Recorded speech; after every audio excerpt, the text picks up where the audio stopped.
Hello everyone. Giờ xuống đây là tôi nghe. Ngày nay cứ dương cho mà sắc xa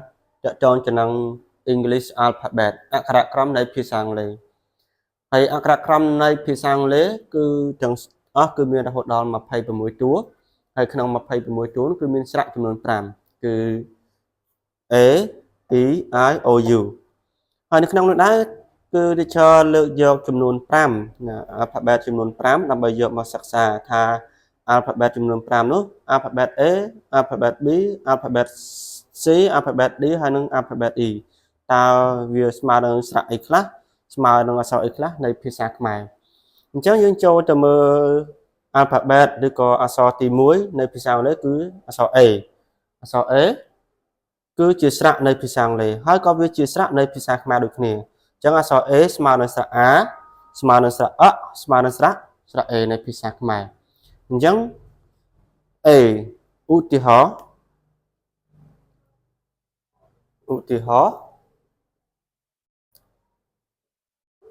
ខា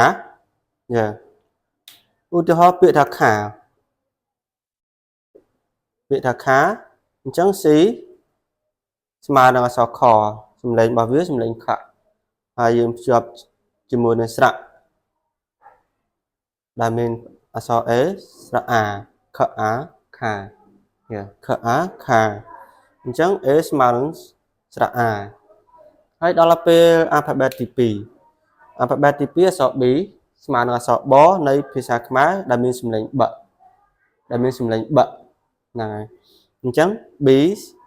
ស្មើនឹងអក្សរ B សំឡេងបឧទាហរណ៍ទៅពាក្យថា book យ៉ាពាក្យថា book ពាក្យថា book នេះគឺផ្ដើមដោយអក្សរ B អក្សរ B ស្មើនឹងអក្សរ B នៃភាសាខ្មែរសំឡេងបអញ្ចឹងយើង spell មកយើងប្រកបថា បហើយ double O នោះស្មើនឹងស្រៈ U ហើយស្មើនឹងស្រៈ U K ស្មើនឹងអក្សរ K សំឡេងខអញ្ចឹងប U ខ book យ៉ា book សៀវភៅយ៉ាអញ្ចឹងយើងចូលទៅ alphabet ទី3យ៉ាគឺអក្សរ C អក្សរ C គឺវាស្មើនឹងអក្សរ2តួនៅក្នុងភាសាខ្មែរគឺស្មើនឹងអក្សរ K ផងស្មើនឹងអក្សរ S ផង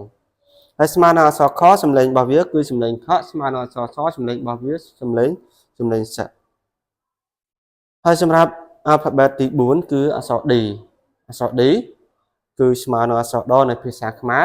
សំឡេងដកសំឡេងដកចំណែកឯអក្សរ E វិញអក្សរ E